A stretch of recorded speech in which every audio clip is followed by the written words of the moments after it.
രാഷ്ട്രീയ ക്രമത്തെക്കുറിച്ചാണ് മഹാനായ പ്രവാചകൻ നബി തിരുമേനി സ്വല്ലല്ലാഹു അലൈഹി വസല്ലം ലോകത്തോട് സംസാരിച്ചത്, ലോകത്തിന് കാഴ്ചവെച്ചത് എന്ന് നമ്മൾ മനസ്സിലാക്കേണ്ടതുണ്ട്. അതുകൊണ്ടാണ് ജമാഅത്തെ ഇസ്ലാമി പറയുന്നത്, ഇസ്ലാം മുന്നോട്ട് വെക്കുന്ന രാഷ്ട്രീയം എന്ന് പറയുന്നത് ഒരിക്കലും ഇവിടെ തെറ്റിദ്ധരിപ്പിക്കുന്നത് പോലെയുള്ള മതരാഷ്ട്രവാദമല്ല, മറിച്ച് നീതിയിലധിഷ്ഠിതമായ രാഷ്ട്രീയ സിദ്ധാന്തമാണ്. കൂനൂ ഖവ്വാമീന ലില്ലാഹി കൂനൂ ഖവ്വാമീന ബിൽ ഖിസ്തി ശുഹദാഅ ലില്ലാഹ് കൂനൂ ഖവ്വാമീന ലില്ലാഹി ശുഹദാഅ ബിൽ ഖിസ്ത്.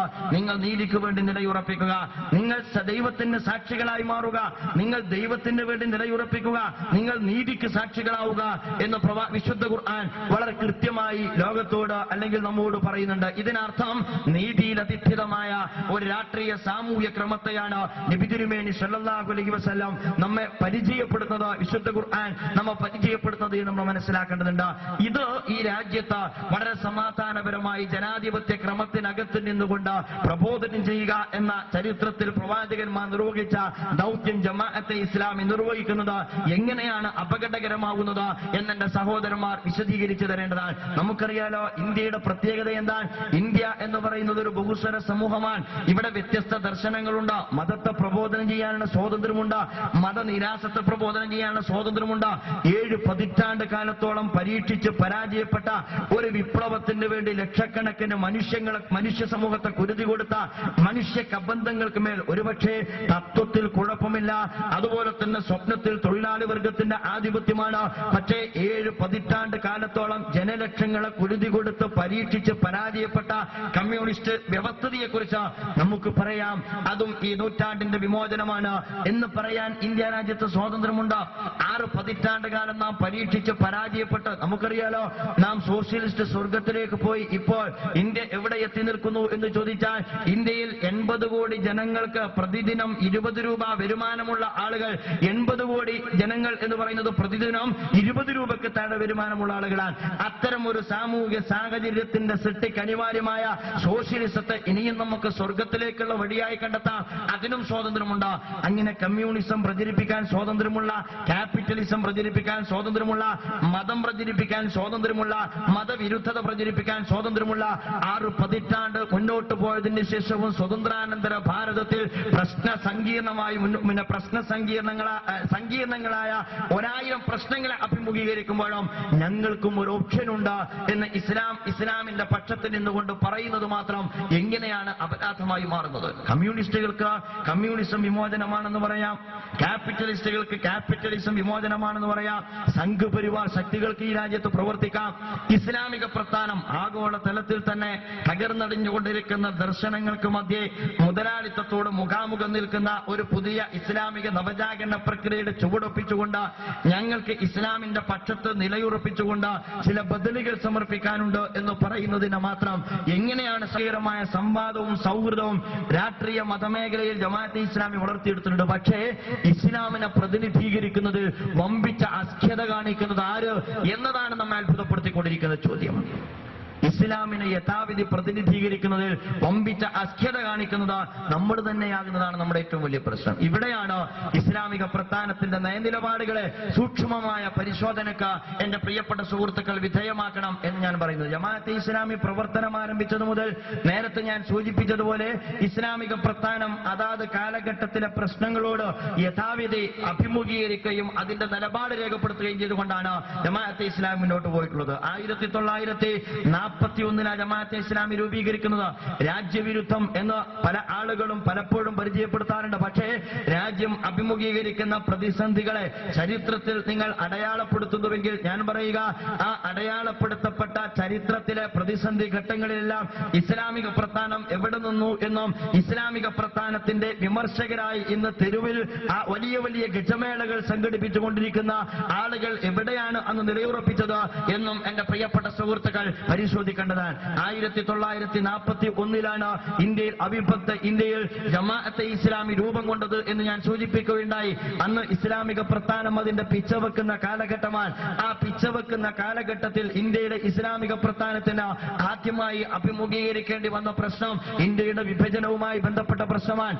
അത് നേരത്തെ ഇവിടെ ശിഹാബ് സാഹിബ് സൂചിപ്പിക്കുകയുണ്ടായി.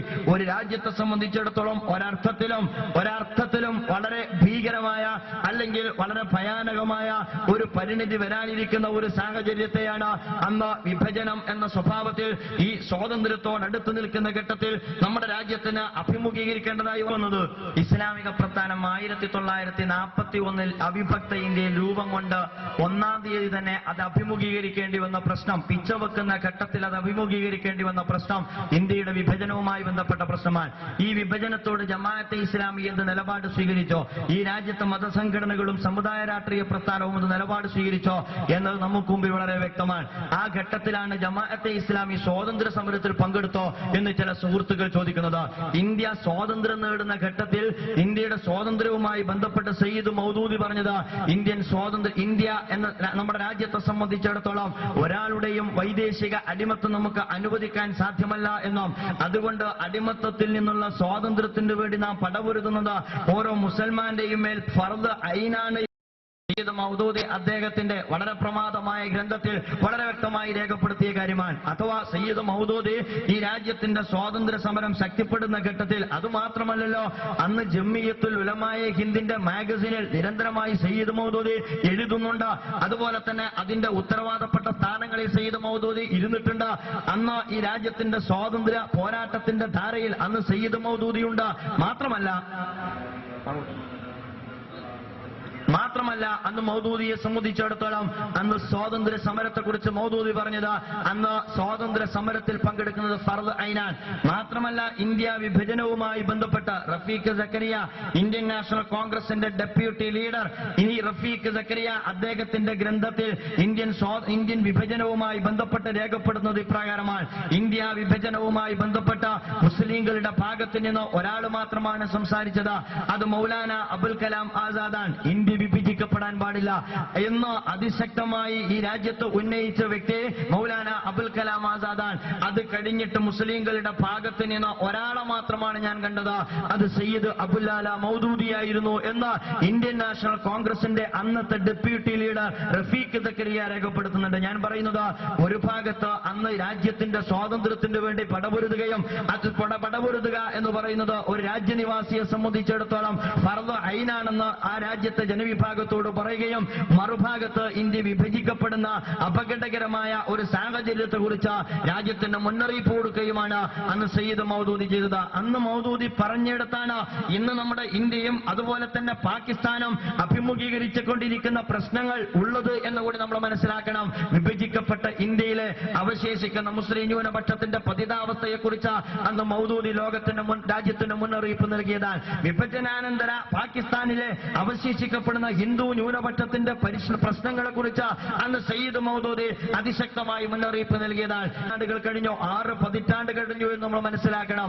ഈ 6 പതിറ്റാണ്ടുകൾക്ക് ശേഷവും ഇന്ത്യയിലെ മുസ്ലിങ്ങൾ അനുഭവിച്ചുകൊണ്ടിരിക്കുന്ന പതിതാവസ്ഥയുടെ ഉത്തരവാദിത്വം എവിടെ എന്ന് നമ്മൾ ഓരോരുത്തരും ആലോചിക്കേണ്ടുന്ന കാര്യമാണ്. ഈ അടുത്ത് സ്വാമി ആശിമാനന്ദ, ഞാൻ അതിലേക്ക് ബഹുമാന്യനായ റഷീദുദ്ദീൻ സാഹിബ് അതിന്റെ എല്ലാ ഉൾപ്പിരിവുകളെ കുറിച്ചും സംസാരിക്കാൻ കഴിയുന്ന വ്യക്തിത്വം ഇവിടെയുണ്ട്. പക്ഷേ ഒരു കാര്യം ഞാൻ പറയും, ഈ അശിമാനന്ദയുടെ വെളിപ്പെടുത്തലിന്റെ ഘട്ടത്തിൽ അദ്ദേഹം ഈ വെളിപ്പെടുത്തിയപ്പോൾ അദ്ദേഹം പറഞ്ഞ 3-4 ബോംബ് സ്ഫോടനത്തെ കുറിച്ച് എന്തുകൊണ്ട് ഞങ്ങൾ ബോംബ് വെച്ചു എന്ന് അദ്ദേഹം വിശദീകരിക്കുന്നുണ്ട്. അതിലൊന്ന് അദ്ദേഹം ഞങ്ങൾ സംജോത എക്സ്പ്രസിൽ ബോംബ് വെച്ചതെന്തുകൊണ്ടാണ്, അതിന് അദ്ദേഹം കാരണം പറഞ്ഞത് അതിൽ അധികവും യാത്ര ചെയ്യുന്നത് പാകിസ്ഥാനികളാണ്. രണ്ടാമത് അദ്ദേഹം പറഞ്ഞു ഞങ്ങൾ അജ്മീറിൽ ബോംബ് വെച്ചതെന്തുകൊണ്ടാണ്, അവിടെ ഒരുപാട് ഹിന്ദു സുഹൃത്തുക്കൾ തീർത്ഥാടനത്തിന് വരുന്നുണ്ട്, അതുകൊണ്ടാണ് ഞങ്ങൾ അജ്മീറിൽ ബോംബ് വെച്ചത്. മൂന്നാമത് അദ്ദേഹം പറഞ്ഞു ഞങ്ങൾ ഈ മക്ക മസ്ജിദിൽ കൊണ്ടാണ്. അതിനെക്കുറിച്ച് ഈ സ്വാമി അശിമാനന്ദ പറഞ്ഞത്, ഇന്ത്യ വിഭജിക്കപ്പെടുന്ന കാലഘട്ടത്തിൽ അന്ന് ഹൈദരാബാദ് ഇന്ത്യയോടൊപ്പം പകരം പാകിസ്ഥാന്റെ കൂടെ നിൽക്കാൻ തീരുമാനിച്ചതോടുള്ള പകയാണ്. 6 പതിറ്റാണ്ട് കഴിഞ്ഞിട്ടും തീരാത്ത പക ഇന്ന് നടന്നുകൊണ്ടിരിക്കുന്ന ബോംബ് സ്ഫോടനത്തിന് വരെ നിങ്ങൾക്ക് പരിശോധിക്കാവുന്നതാണ്. ജമാഅത്തെ ഇസ്ലാമി അടിയന്തരാവസ്ഥ രാജ്യത്തിന്റെ സ്വാതന്ത്ര്യത്തെ നിരാകരിക്കുന്ന അതിനിർണായകമായ ഒരു ഘട്ടം. ആ സ്വാതന്ത്ര്യത്തെ നിരാകരിക്കുക മാത്രമല്ല, അടിയന്തരാവസ്ഥയുടെ മറവിൽ ഡൽഹിയിലെ ചേരി പ്രദേശങ്ങളിൽ മുസ്ലിം ന്യൂനപക്ഷം ഉൾപ്പെടെയുള്ള ആളുകളോട് അതിഭീകരമായി സഞ്ജയ് ഗാന്ധിയുടെ നേതൃത്വത്തിൽ അതിക്രൂരമായ വേട്ടയാടൽ നടന്ന സന്ദർഭം ഈ അടുത്ത് ഇന്ത്യൻ നാഷണൽ കോൺഗ്രസ് പോലും അതിന്റെ പിന്നിൽ നടന്ന അതിക്രമങ്ങളിൽ ഖേദം രേഖപ്പെടുത്തുകയുണ്ടായി. ഞാൻ പറഞ്ഞു വരുന്നത്, അന്ന് അടിയന്തരാവസ്ഥക്കെതിരെ അതിശക്തമായ ഇവിടെ ഏതോ ഒരാൾ അദ്ദേഹത്തിന്റെ പ്രഭാഷണത്തിൽ ചോദിച്ചോ, എന്തുകൊണ്ടാ ജനസംഘത്തെ നിങ്ങൾ പിന്തുണച്ചത് എന്ന്. ഞങ്ങൾ ആരെയാണ് പിന്തുണക്കേണ്ടത്? രാജ്യത്തിന്റെ സ്വാതന്ത്ര്യത്തെ തടവിലിട്ടുകൊണ്ട് ഈ രാജ്യത്തെ സ്വാതന്ത്ര്യ സ്നേഹികളായ മുഴുവൻ മനുഷ്യർക്ക് നേരെയും മനുഷ്യാവകാശ ലംഘനങ്ങൾക്ക് നേതൃത്വം കൊടുത്ത, എന്നിട്ട് പലരെയും തടവറകളിലിട്ട് പീഡിപ്പിച്ച ഇന്ദിരാജിയെയാണോ അന്ന് ഞങ്ങൾ പിന്തുണക്കേണ്ടിയിരുന്നത്? അതല്ല ഈ രാജ്യത്തിന്റെ സ്വാതന്ത്ര്യത്തിന്റെ വീണ്ടെടുപ്പിന് വേണ്ടിയിട്ട് ഈ രാജ്യത്തെ അടിയന്തരാവസ്ഥയെ മാറിക്കിട്ടുന്നതിന് വേണ്ടിയുള്ള നിലപാടാണോ സ്വീകരിക്കേണ്ടത് എന്നെ സഹോദരന്മാർ ആലോചിക്കേണ്ടതാണ്. അന്ന് ജമാഅത്തെ ഇസ്ലാമി എടുത്ത നിലപാട് അടിയന്തരാവസ്ഥ മാറിക്കിട്ടണം, ഈ രാജ്യത്തിന് നേടിയെടുത്ത സ്വാതന്ത്ര്യം വീണ്ടെടുക്കണം എന്ന നിലപാടാണ്. അഥവാ ഇസ്ലാമിക പ്രസ്ഥാനം ഇന്ത്യ അതിന്റെ പ്രതിസന്ധിയെ അഭിമുഖീകരിക്കുന്ന ഘട്ടങ്ങളിലെല്ലാം അതിനോടൊപ്പം നിന്ന് അതിനെ പരിഹരിക്കുന്നിടത്താണ് അതിന്റെ നിലപാട് രൂപപ്പെടുത്തിയത് എന്നാണ് ഞാൻ പറഞ്ഞുകൊണ്ടുവന്നത്.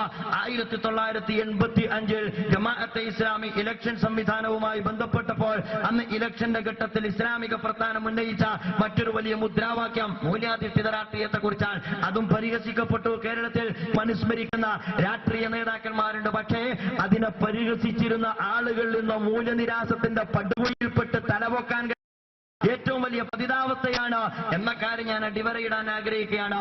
അന്ന് ജമാഅത്തെ ഇസ്ലാമി പറഞ്ഞു, ഈ രാജ്യത്തെ മൂല്യാധിഷ്ഠിത രാഷ്ട്രീയം അനിവാര്യമാണ്. ഈ രാജ്യത്തെ സംബന്ധിച്ചിടത്തോളം അഴിമതി അർബുദം കണക്കെ ബാധിച്ചിരിക്കുന്നു. അതുകൊണ്ട് അഴിമതി മുക്തരായ മൂല്യബോധമുള്ള ആളുകളാണ് ജനത്തെ പ്രതിനിധീകരിച്ചുകൊണ്ട് പാർലമെന്റിലേക്ക് എത്തേണ്ടത് എന്ന്. എവിടെയാണ് സഹോദരന്മാരെ ഇസ്ലാമിക പ്രസ്ഥാനത്തിന്റെ നിലപാട്? ഈ രാജ്യത്തിന് വിരുദ്ധമായ വിഭജനത്തെ എതിർത്തതാണോ തെറ്റ്?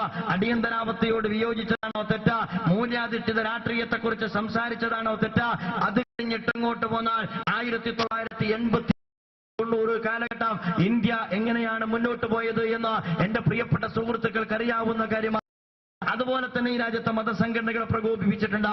എവിടെയാണ് ജമാഅത്തെ ഇസ്ലാമി ഇത്തരം സന്ദർഭങ്ങളിൽ നിലയുറപ്പിക്കേണ്ടത് എന്ന് എന്റെ പ്രിയ ഏറ്റവും അവസാനം 1992 മസ്ജിദിന്റെ താഴികക്കുടങ്ങൾ തകർന്നു വീണ ഘട്ടത്തിൽ മുസ്ലിം സമുദായത്തെ സംബന്ധിച്ചിടത്തോളം അഭിമാനത്തോടു കൂടിയുള്ള നിലപാട് ഇന്ത്യൻ മുസ്ലിങ്ങളുടെ കൂടെ നിന്നുകൊണ്ട് എടുക്കുവാൻ മുസ്ലിം സമുദായ രാഷ്ട്രീയ പ്രസ്ഥാനവും മതസംഘടനകളും സന്നദ്ധമാകണം എന്ന് ജമാഅത്തെ ഇസ്ലാമി ആവശ്യപ്പെട്ടു. നമുക്കറിയാലോ, നൂറ്റാണ്ടുകളായി മുസ്ലിങ്ങൾ ആരാധന നടത്തിയിരുന്ന ബാബരി മസ്ജിദിന്റെ താഴികക്കുടങ്ങൾ ഈ രാജ്യത്തെ സെക്കുലർ ഭരണകൂടത്തിന്റെ കീഴിൽ സംഘപരിവാറിന് പൂർണ്ണമായ സ്വാതന്ത്ര്യത്തോടുകൂടി തകർക്കുവാനുള്ള അവസരമൊരുക്കി ഏറ്റവും അവസാനം അതിനുവേണ്ടി നിയോഗിക്കപ്പെട്ട കമ്മിറ്റി അത് കൃത്യമായി ശരിവെക്കുകയും ചെയ്ത ഒരു ഘട്ടത്തിലാണ് നമ്മളുള്ളത്. അന്ന് ജമാഅത്തെ ഇസ്ലാമി പറഞ്ഞു, ബാബരി മസ്ജിദിന്റെ ധ്വംസനവുമായി ബന്ധപ്പെട്ട് നമ്മുടെ നിലപാടെന്തായിരിക്കണമെന്ന്. നമുക്കറിയാലോ, അത് കഴിഞ്ഞിട്ട് സോണിയാഗാന്ധി മുസ്ലിം ന്യൂനപക്ഷത്തോട് മാപ്പ് പറഞ്ഞു. ഇസ്ലാമിക പ്രസ്ഥാനം അന്നെടുത്ത നിലപാട് ശരിവെക്കുന്ന സമീപനം മുസ്ലിങ്ങളുടെ ഭാഗത്തു നിന്നുണ്ടായി. ഇന്ത്യയിൽ പിൽക്കാലത്ത് നടന്ന എല്ലാ തെരഞ്ഞെടുപ്പും വെച്ച ഇന്ത്യൻ നാഷണൽ കോൺഗ്രസ് പരാജയപ്പെടുകയും സോണിയാഗാന്ധി മാപ്പ് പറയുകയും ചെയ്യുന്ന സാഹചര്യമുണ്ടായി. ആ സാഹചര്യത്തിൽ ജമാഅത്തെ ഇസ്ലാമി എടുത്ത നിലപാട് നാഷണൽ കോൺഗ്രസിന് ഷോക്ക് ട്രീറ്റ്മെന്റ് കൊടുക്കണം, ഈ രാജ്യത്ത് പൊതുകുന്തത്തെ സമീപനം ഇന്ത്യൻ നാഷണൽ കോൺഗ്രസ് അവസാനിപ്പിക്കണം എന്ന് ജമാഅത്തെ ഇസ്ലാമി എടുത്ത നിലപാടിനോട് എങ്ങനെയാണ് സഹോദരന്മാരെ നമുക്ക് വിയോജിക്കാൻ കഴിയുക? അത് കഴിഞ്ഞിട്ട് ഇങ്ങോട്ട് ആഗോളീകരണ യുഗത്തിൽ ആണവ കരാർ ഉൾപ്പെടെയുള്ള ഇസ്രായേലുമായി ബന്ധപ്പെട്ട അതുപോലെ തന്നെ ഇസ്രായേലുമായി ബന്ധപ്പെട്ടുള്ള ആയുധ കച്ചവടം ഉൾപ്പെടെയുള്ള സാമ്രാജ്യത്വവും സൈനിസവുമായുള്ള കൂട്ടുകെട്ടിനെ ഇസ്ലാമിക പ്രസ്ഥാനം യഥാസമയം എതിർത്തു പോന്നിട്ടുണ്ട്.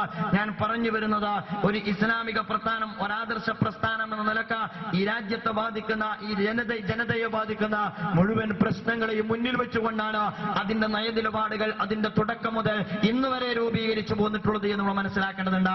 നിങ്ങൾ എടുത്തിരിക്കുന്ന ഇന്ന നിലപാട് രാജ്യവിരുദ്ധമാണ് എന്ന് പറയട്ടെ, അങ്ങനെയല്ലേ ഒരു പ്രസ്ഥാനത്തോടുള്ള വിമർശനങ്ങൾ ഉത്തരവാദപ്പെട്ട ആളുകൾ ഉത്തരവാദപ്പെട്ട വേദികളിൽ നിന്ന് ഉന്നയിക്കേണ്ടത്? നമുക്കറിയാലോ, ഏതാനും മാസങ്ങൾക്ക് മുമ്പ് ഇസ്ലാമിക പ്രസ്ഥാനവുമായി ബന്ധപ്പെട്ട പഞ്ചായത്ത് ഇലക്ഷന്റെ ഒരു ഘട്ടത്തിൽ പ്രസ്ഥാനം സ്വന്തമായി ജനാധിപത്യ പ്രക്രിയയിൽ ഒരു പരീക്ഷണത്തിന് ഒരു പൊതുവേദിയോടുകൂടി ഒരു പരീക്ഷണത്തിന് സന്നദ്ധമായപ്പോ ഇരുമുന്നണികളും ജമാഅത്തെ ഇസ്ലാമിയെ അറ്റാക്ക് ചെയ്തിരുന്നു. ഇരുമുന്നണികളും ഇസ്ലാമിക പ്രസ്ഥാനത്തോട് അങ്ങേയറ്റത്തെ അസ്ഥ്യത പ്രകടിപ്പിച്ചിട്ടുണ്ടായിരുന്നു. നമുക്ക് പറയാൻ കഴിയും, നമുക്കറിയാം, ഈ കഴിഞ്ഞ 4-5 പതിറ്റാണ്ടുകൾക്കിടയിൽ ജമാഅത്തെ ഇസ്ലാമിയുമായി ചർച്ച നടത്താത്ത, ഇസ്ലാമിക പ്രസ്ഥാനവുമായി സംസാരിക്കാത്ത ഒരു പൊളിറ്റിക്കൽ പാർട്ടിയും കേരളത്തിലില്ല. മുസ്ലിം ലീഗുമായി ജമാഅത്തെ ഇസ്ലാമി സംസാരിച്ചിട്ടുണ്ട്, CPIM-ന്റെ നേതാക്കളുമായി ജമാഅത്തെ ഇസ്ലാമി സംസാരിച്ചിട്ടുണ്ട്, അതുപോലെ തന്നെ ഇന്ത്യൻ നാഷണൽ കോൺഗ്രസിന്റെ ലീഡേഴ്സുമായി ജമാഅത്തെ ഇസ്ലാമി സംസാരിച്ചിട്ടുണ്ട്. കഴിഞ്ഞ പാർലമെന്റ് തെരഞ്ഞെടുപ്പിൽ, അതുപോലെ തന്നെ അതിനു മുമ്പുള്ള നിയമസഭാ തെരഞ്ഞെടുപ്പിലെല്ലാം ഇടതുപക്ഷത്തിന്റെ ചില പ്രത്യേകമായ തത്വങ്ങളും